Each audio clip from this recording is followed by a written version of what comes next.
రైతు సోదరులకు నమస్కారం. ఇవాల్టి కిసాన్ వాణి కార్యక్రమంలో పిఎంఈజీపీ ప్రధానమంత్రి ఎంప్లాయ్మెంట్ జనరేషన్ ప్రోగ్రాం ఈ అంశం గురించి అనుమలవీడు పశు వైద్యులు డాక్టర్ వివి సాయి చక్రవర్తి గారు ఈ యొక్క పిఎంఈజీపీ స్కీమ్ గురించి తెలియజేయడానికి మన స్టూడియోకి వచ్చినారు. నమస్కారం సార్. ఆకాశవాణి మార్కాపురం కేంద్రం రైతు సోదరులందరికీ నమస్కారం అండి. మరి ఇవాల్టి కార్యక్రమంలో ఈ యొక్క పిఎంఈజీపీ అంటే ప్రధానమంత్రి ఎంప్లాయ్మెంట్ జనరేషన్ ప్రోగ్రాం గురించి తెలియజేస్తారు సారు. మరి సార్, ముఖ్యంగా అసలు ఈ పిఎంఈజీపీ అంటే ఏమిటి, దానిలో పశుసంవర్ధక శాఖకు సంబంధించిన ఏ యూనిట్లు అందుబాటులో ఉన్నాయనేది రైతు సోదరులకు ముందుగా తెలియజేయండి సార్. ముందుగా ఈ మధ్యకాలంలో రైతు సోదరులు, మరీ ముఖ్యంగా పాడి రైతులు లేదా గొర్రెలు లేదా మేకల పెంపకదారుల్లో ఔత్సాహిక రైతులు ఎక్కువ భాగం ఈ ₹1,00,00,000, ₹2,00,00,000, ₹4,00,00,000 అంత మొత్తంలో పెట్టుబడి పెట్టలేని లేదా అంత ఆర్థిక స్తోమత లేని మధ్య తరహా లేదా చిన్న రైతులు కొంచెం నిరాశ చెందిన మాట వాస్తవమే. కానీ ఈ అంశాన్ని దృష్టిలో పెట్టుకొని పిఎంఈజీపీ అంటే ప్రధానమంత్రి ఎంప్లాయ్మెంట్ జనరేషన్ ప్రోగ్రాం, ఈ ప్రోగ్రాము 2004వ సంవత్సరం నుంచి అందుబాటులో ఉంది. దీంట్లో 206 వివిధ రకాల కుటీర, చిన్న లేదా మధ్య తరహా పరిశ్రమల మంత్రిత్వ శాఖ తరపున అమలుపరుస్తున్న స్కీములు లేదా అమలుపరుస్తున్న అంశాలు వీటిల్లో అందుబాటులో ఉన్నాయి. మన పశుసంవర్ధక శాఖకు సంబంధించి గతంలో ఈ పశువుల దానా తయారీ, ఈ చర్మాలతో చెప్పులు లేదా బ్యాగుల తయారీ, ఇట్లాంటి అంశాలు వాటిల్లో అందుబాటులో ఉండేవి. కానీ ఈ ప్రభుత్వం తేదీ 6/12/2022 అంటే 2021-22 ఆర్థిక సంవత్సరంలో మొట్టమొదటిసారి ప్రత్యక్షంగా అంటే ఆవులు లేదా గేదెలు పెంచుకోవడానికి, గొర్రెలు, పొట్టేళ్ళు, మేకలు పెంచుకోవడానికి, కోళ్లను పెంచుకోవడానికి డైరెక్ట్గా అంటే ఇంతకుముందు వీటి నుంచి వచ్చిన ప్రోడక్ట్స్ని, వీటి నుంచి వచ్చే ముడి సరుకుని వేరే ఇండస్ట్రీ రూపంలో మార్చేదానికి అమలయ్యే పథకాలను మటుకే అమలవుతున్న దాన్ని ప్రత్యక్షంగా నేరుగా రైతే వీటిని పెంపొందించుకునే విధంగా, వీటిని పెంచుకున్నా వీటికి కూడా సబ్సిడీ వచ్చే విధంగా దీన్ని మాడిఫికేషన్ చేయడం జరిగింది. దీంట్లో భాగంగా పశుసంవర్ధక శాఖకి మన చిన్న, కుటీర, మధ్యతరగతి పరిశ్రమల మంత్రిత్వ శాఖ కేంద్ర ప్రభుత్వం వారు ఆవులు లేదా గేదెలు, కోళ్లలో మళ్ళా బ్రాయిలర్లు కానీ పెంచుకోవచ్చు, నాటుకోళ్లకైనా ఈ స్కీమ్ వర్తిస్తుంది. గొర్రెలు, విత్తన పొట్టేళ్ళు, మేకలు ఇవి ప్రత్యక్షంగా పెంచుకునేదానికి కొన్ని పరిమితులు పెట్టి దీంట్లో గరిష్టంగా ₹20 లక్షల వరకు ఒక యూనిట్ కాస్ట్ని నిర్ధారించి, అంటే ప్రతి రైతు 20 లక్షలు తీసుకోవాల్సిన అవసరం లేదు, గరిష్టంగా ₹20 లక్షల వరకు. అది ఇంకా రైతు తన ఆర్థిక స్తోమత నిమిత్తం, తనకున్న సెక్యూరిటీ, బ్యాంకర్ అడిగే సెక్యూరిటీ నిమిత్తం 20 లక్షల లోపు ఎంతవరకైనా సరే దాన్ని అమలుపరుచుకొని దాంట్లో ఉన్న సబ్సిడీస్ని పొందే విధంగా ఈ స్కీమ్ని మార్పులు చేర్పులు చేయడం జరిగింది. ఈ స్కీమ్ని వీలైనంత ఎక్కువ మంది విరివిగా వినియోగించుకునే విధంగా ఈ స్కీము పూర్తిగా ఆన్లైన్లో అందుబాటులో ఉంది. కావున రైతు సోదరులు ఎక్కువ పెట్టుబడి పెట్టే పెద్ద స్కీములు మనం ఉపయోగించుకోలేకపోతున్నామే అన్న నిరాశలోకి వెళ్లకుండా ఈ పిఎంఈజీపీ సులభతరంగా ప్రతి రైతుకి అందుబాటులో ఉండే విధంగా దీన్ని అమలు చేస్తున్న కేంద్ర ప్రభుత్వం వారి మార్గదర్శకాలను అనుసరించి దీంట్లో మనం చేరే విధంగా చర్యలు తీసుకుంటారని ఈ ప్రోగ్రాం తరపున ఆశిస్తున్నాం. ఓకే సార్, బాగుంది. పిఎంఈజీపీ అంటే ఏంటి, పశుసంవర్ధక శాఖకు సంబంధించిన ఏ యూనిట్లు అందుబాటులో ఉంటాయనే విషయాలు రైతు సోదరులకు వివరంగా తెలియజేశారు. అయితే ఇందులో పిఎంఈజీపీలో యూనిట్కి ఎవరు అర్హులు, ఏమేమి డాక్యుమెంట్స్ అవసరమవుతాయి అనే విషయాలు తెలియజేయండి సార్. ఈ పిఎంఈజీపీ అన్నది ఇది కేంద్ర ప్రభుత్వ స్కీమ్. దీన్ని మనం ఎక్కడ అప్లై చేయాలి, దీనికి ఎవరెవరు అర్హులు, దీనికి మనం అర్హులం కాదేమో అన్న సందేహాలు చాలామంది రైతు సోదరుల్లో ఉన్నాయి. దీనికి 21 సంవత్సరం నిండిన ఎవరైనా అర్హులే. కాకపోతే కేంద్ర ప్రభుత్వం వారు దీనికి 8వ తరగతి కనీస క్వాలిఫికేషన్ పెట్టడం జరిగింది. అంటే ఖచ్చితంగా ఎవరైతే అప్లై చేయాలనుకుంటున్నారో వారికి 8వ తరగతి పాస్ సర్టిఫికేటు ఖచ్చితంగా ఉండాలి. అదే గ్రామీణ ప్రాంతాల్లో. మళ్ళా పట్టణ ప్రాంతాల్లో 10వ తరగతి పాస్ సర్టిఫికేట్ ఖచ్చితంగా ఉండాలి. ఇది రైతు సోదరులు కొంచెం దృష్టిలో పెట్టుకోండి. తర్వాత దీంట్లో ఆవులు లేదా గేదెలు పెంపకదారులకు కూడా దీంట్లో వెసులుబాటు ఉంది. గొర్రెలు లేదా మేకల పెంపకదారులు కూడా దీంట్లో చేసుకోవచ్చు. కోళ్ళు, అవి బ్రాయిలర్లు కావచ్చు, లేయర్లు కావచ్చు, నాటుకోళ్ళు కావచ్చు, వీటిల్లో కూడా పెంపకదారులు, ఔత్సాహిక పెంపకదారులు దీన్ని వినియోగించుకోవచ్చు. పందుల పెంపకంలో ఈ స్కీము ఇంకా అందుబాటులో లేదు కాబట్టి దీన్ని కొంచెం దృష్టిలో పెట్టుకోవాలని కోరుకుంటున్నాం. దీనికి సంబంధించిన డాక్యుమెంట్స్ ఏమేమి కావాలి, ఏమేమి రైతు సిద్ధం చేసుకొని దీన్ని అప్లికేషన్కి వెళ్ళాలి అంటే, ముందు ప్రతి రైతుకి సొంతంగా అతను ఎంత లోన్ తీసుకుంటున్నాడో అంతకు తగినంతగా పొలం తన సొంత పేరు మీద ఉండడం అన్నది దీంట్లో కంపల్సరీ.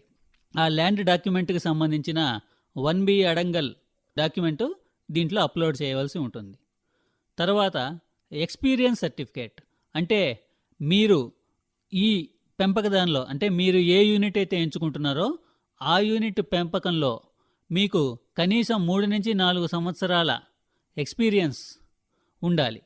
అంటే ఆ ఎక్స్పీరియన్స్ సర్టిఫికేట్ ఎవరిస్తారు అంటే, మీ ఏరియాలో ఉన్న లోకల్ పశు వైద్య సహాయ శస్త్రచికిత్సకులు ఉంటారు, లేదంటే అసిస్టెంట్ డైరెక్టర్స్ ఉంటారు. వారి దగ్గరికి వెళ్ళి ఈ ఎక్స్పీరియన్స్ సర్టిఫికేట్ తీసుకోవడం జరుగుతుంది. తర్వాత ట్రైనింగ్ సర్టిఫికేట్, దీంట్లో అతి ముఖ్యమైనది ఈ ట్రైనింగ్ సర్టిఫికేట్. అంటే మాకు ఎక్స్పీరియన్స్ ఉంది కదా, ఇంక ట్రైనింగ్ సర్టిఫికేట్ ఎందుకు అనే సందేహం చాలామందిలో ఉంటుంది. కానీ ఈ స్కీమ్లో ఖచ్చితంగా ట్రైనింగ్ సర్టిఫికేట్ అనేది చాలా ఇంపార్టెంట్. కాబట్టి పశుసంవర్ధక శాఖ తరపున ప్రతి నెలలో ఒక వారం మీ సమీపంలో ఉన్న రైతు భరోసా కేంద్రాల్లో పశు విజ్ఞాన బడి అనే కార్యక్రమం జరుగుతుంది.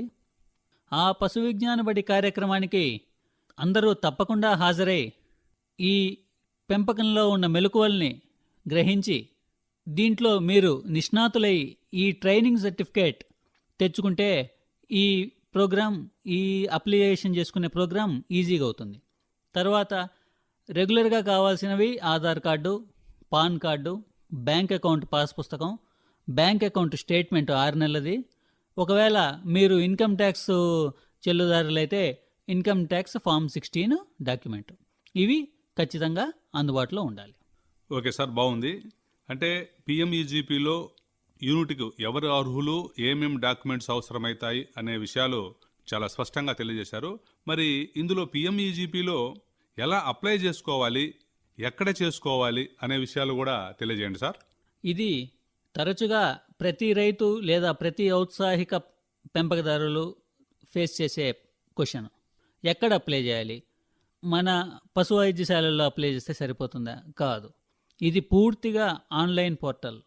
దీంట్లో మధ్యలో ఎటువంటి దళారులకు అవకాశం లేదు.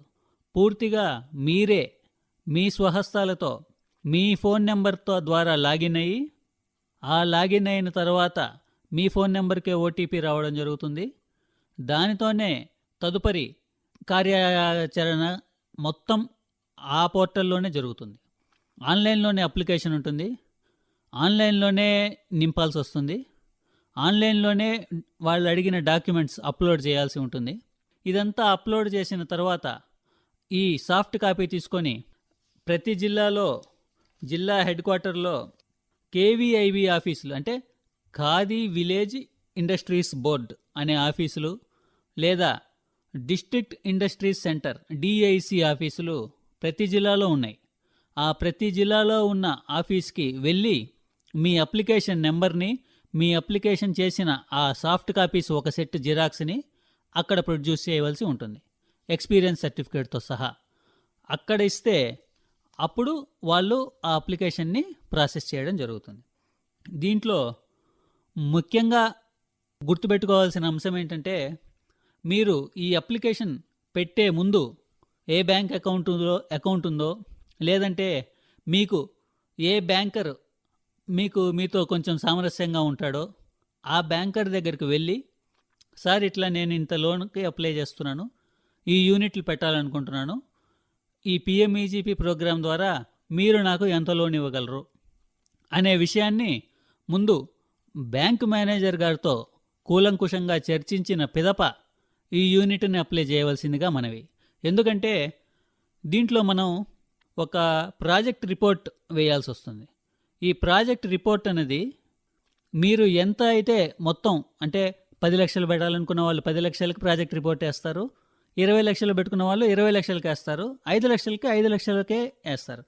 కాబట్టి మీకు బ్యాంక్ మేనేజర్ ఎంతైతే లోన్ ఇవ్వడానికి సుముఖంగా ఉన్నారో అంత మొత్తానికే ప్రాజెక్ట్ రిపోర్ట్ వేయవలసి ఉంటుంది. కాబట్టి ముందు మీ సమీప బ్యాంక్ మేనేజర్ గారిని కలిసి మీకు ఎంత లోను ఆయన ఇవ్వడానికి సుముఖంగా ఉన్నాడో తెలుసుకున్న తర్వాతనే ఈ అప్లికేషన్ ప్రాసెస్ చేయవలసిందిగా అందరినీ కోరుకుంటున్నాం. ఓకే సార్, బాగుంది. పిఎంఈజీపీలో ఎలా అప్లై చేయాలి, ఎక్కడ చేసుకోవాలనే విషయాలు చాలా స్పష్టంగా వివరించారు. చాలా సంతోషం సార్. అయితే ఈ యొక్క ప్రధానమంత్రి ఎంప్లాయ్మెంట్ జనరేషన్ ప్రోగ్రాంలో సంబంధించి యూనిట్కి సబ్సిడీ ఎంత ఉంటుంది, మరి ఏ యూనిట్కి ఎంత సబ్సిడీ అనేది దాని వివరాలు తెలియజేయండి సార్. ఇందాక చెప్పినట్లే పశుసంవర్ధక శాఖ యూనిట్లు గరిష్టంగా 20 లక్షల రూపాయల లోన్, అంటే మొత్తం యూనిట్ కాస్ట్ 20 లక్షల రూపాయల వరకే దీనికి అప్పర్ సీలింగ్ లిమిట్ పెట్టడం జరిగింది. కాబట్టి 20 లక్షలు దాటి పెడతామంటే ఒక యూనిట్ కింద దీన్ని రిజెక్ట్ చేయడం జరుగుతుంది.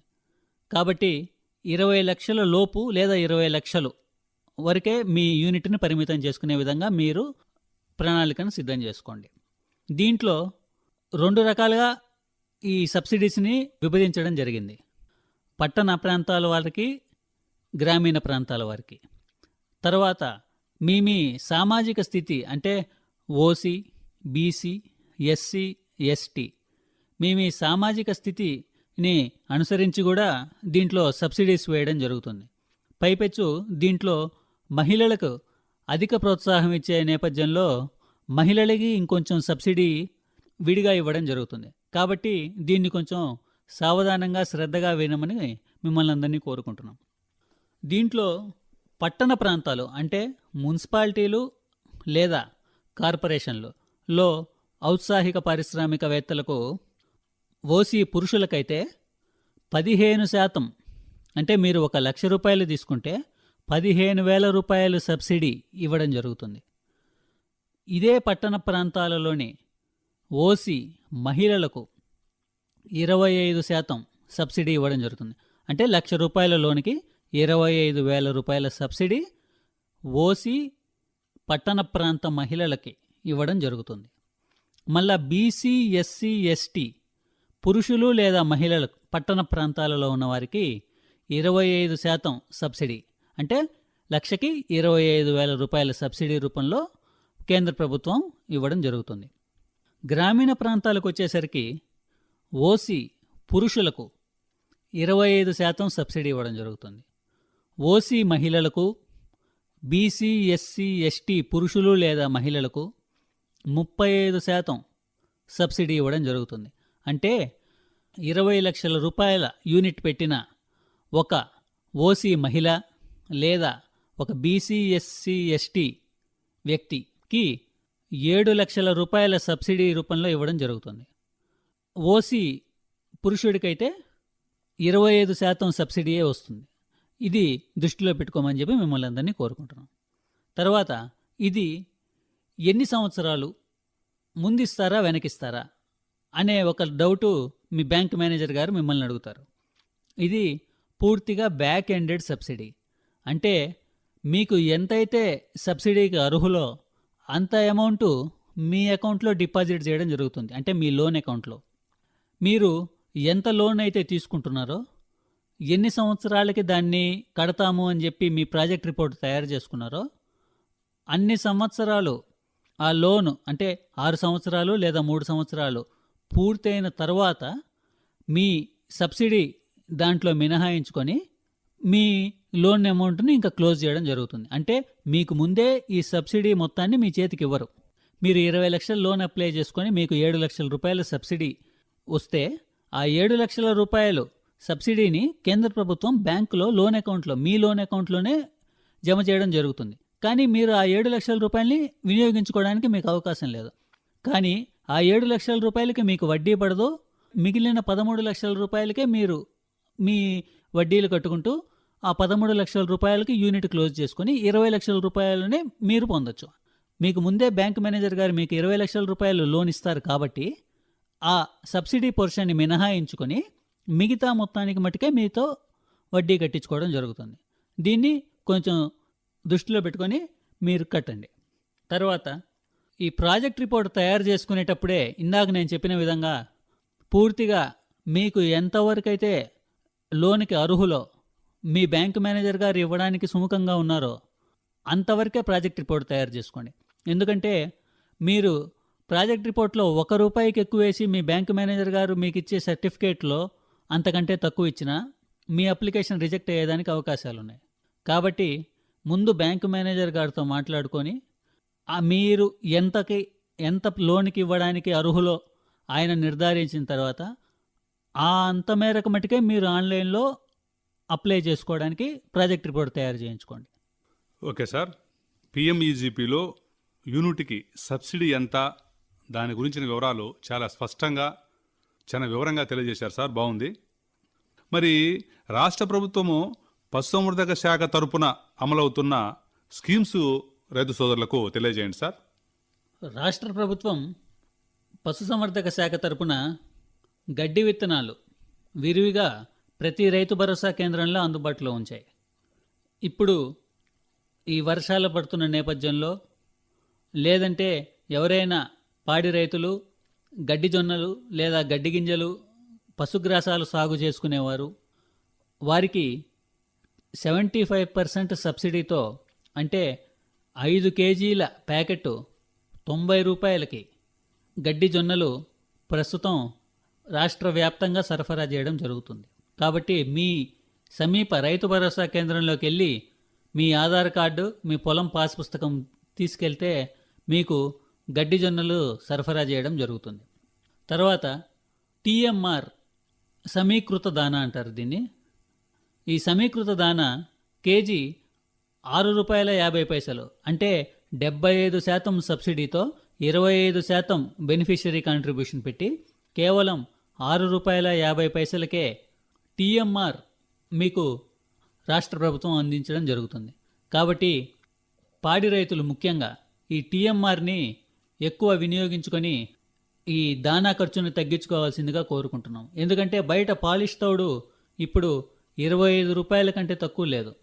ఇది ₹6.50కే మనకు అందుబాటులో ఉంది. కాబట్టి దయచేసి ఈ టీఎంఆర్ని విరివిగా వాడుకోవాలని చెప్పి మిమ్మల్ని అందరినీ కోరుకుంటున్నాం. తర్వాత మన ప్రభుత్వం వైఎస్ఆర్ చేయూత లేదా ఆసరా అనే 2 పథకాలను తీసుకొని రావడం ద్వారా పాడి గేదెలను కొనుక్కునే విధంగా పెట్టుబడి సాయం కింద ప్రతి సంవత్సరం ₹18,750 చొప్పున 4 సంవత్సరాలు వెరసి మొత్తం ₹75,000 ఒక పాడి గేదెని మీకు అందించే విధంగా చర్యలు తీసుకోవడం జరిగింది. కాబట్టి మీలో ఈ చేయూత బెనిఫిషరీస్లో ఎవరైతే ఈ పాడి గేదెలు అప్లై చేస్తున్నారో వారు పాడి గేదెల్ని కొనుక్కునే విధంగా వెలుగు డిపార్ట్మెంటు మరియు పశుసంవర్ధక శాఖ సమన్వయంతో పాడి గేదెల కొనుగోలు నిమిత్తం ఇప్పుడు గ్రౌండింగ్ చేయడం జరుగుతుంది. కాబట్టి దయచేసి మీరందరూ మీ సమీపంలో ఉన్న వెలుగు ఆఫీస్కి వెళ్ళి మీ పేర్లు ఇట్లా మేము పాడి గేదెలు కొనుక్కోవాలనుకుంటున్నాం అని చెప్పి ఇస్తే మీకు పాడి గేదెల్ని గ్రౌండింగ్ చేసే విధంగా చర్యలు తీసుకోవడం జరుగుతుంది. తర్వాత రాష్ట్ర ప్రభుత్వం 1962 అంటే సంచార పశుసేవ, దీంట్లో సంచార పశు వైద్యంలో భాగంగా ఒక అంబులెన్సులు 1962 అనే 108 అనే నెంబర్కి ఫోన్ చేస్తే మనుషులకి యాక్సిడెంట్లైనా ఏమైనా అంబులెన్స్ ఎట్లాగైతే వస్తుందో పశువులకు బాగలేకపోతే 1962 అనే ఒక నెంబర్కి డయల్ చేస్తే మీ ప్రాంతానికే మీ ఇంటి ముందుకే అంబులెన్స్ పశు వైద్యానికి సంబంధించిన డాక్టరు, ఒక కాంపౌండరు, ఒక అటెండర్తో కూడిన అంబులెన్స్ మీ వాకిట్లోకే వచ్చి బాగలేని పశువుకి వైద్యం చేసి దాన్ని మీతో సాటిస్ఫాక్షన్ అయిన తర్వాతనే తిరిగి వెళ్ళడం జరుగుతుంది. ఒకవేళ అది కాంప్లికేటెడ్ సర్జరీ అయితే దాన్ని తీసుకొని జిల్లా కేంద్రంలో లేదా కాలేజీలో బోధనాస్పత్రుల్లో వదిలేసి అక్కడ వైద్యం చేసిన తర్వాత దాన్ని మళ్ళా తీసుకొని వచ్చి మీ ఇంటి దగ్గరే వదిలివేయడం జరుగుతుంది. కాబట్టి ప్రతి రైతు సోదరులు ముఖ్యంగా అందుబాటులో లేని సమయాల్లో, ఎమర్జెన్సీ వచ్చే సమయాల్లో 1962 అనే నెంబర్కి కాల్ చేసి ఈ సంచార పశు వైద్యాన్ని వినియోగించుకోవాల్సిందిగా మిమ్మల్ని అందరినీ కోరుకుంటున్నాం. ఇప్పుడు మీరు చెప్పిన 1962 నంబర్ తెలుగులో కూడా చెప్పండి సార్. 1962 1962. ఓకే సార్, బాగుంది సార్. ఎందుకంటే కొంతమంది తెలుగులో ఉంటే వాళ్ళకు అర్థమైద్దని మిమ్మల్ని మీ చేత చెప్పించాను ఆ నంబరు. మరి రాష్ట్ర ప్రభుత్వం పశుసంవర్ధక శాఖ తరపున అమలు చేస్తున్నటువంటి పథకాలు కూడా రైతు సోదరులకు చాలా వివరంగా తెలియజేశారు. మరి కేంద్ర ప్రభుత్వం వారు ప్రవేశపెట్టినటువంటి ఈ ప్రధానమంత్రి ఎంప్లాయ్మెంట్ జనరేషన్ ప్రోగ్రాం గురించే కాకుండా రాష్ట్ర ప్రభుత్వం పశుసంవర్ధక శాఖ తరపున అమలు చేస్తున్న పథకాల గురించి కూడా రైతు సోదరులకు అనుమలవీడు పశు వైద్యులు డాక్టర్ వివి సాయి చక్రవర్తి గారు చాలా స్పష్టంగా వివరంగా రైతు సోదరులకు మరి ఔత్సాహికులైనటువంటి పారిశ్రామికవేత్తలకు చాలా వివరంగా ఈ పిఎంఈజీపీ గురించి చెప్పడం జరిగింది సార్. అందుకు ధన్యవాదాలు. నమస్కారం సార్. ఈ అవకాశం ఇచ్చిన ఆకాశవాణి మార్కాపురం కేంద్రం వారికి నమస్కారం తెలియజేసుకుంటూ సెలవు.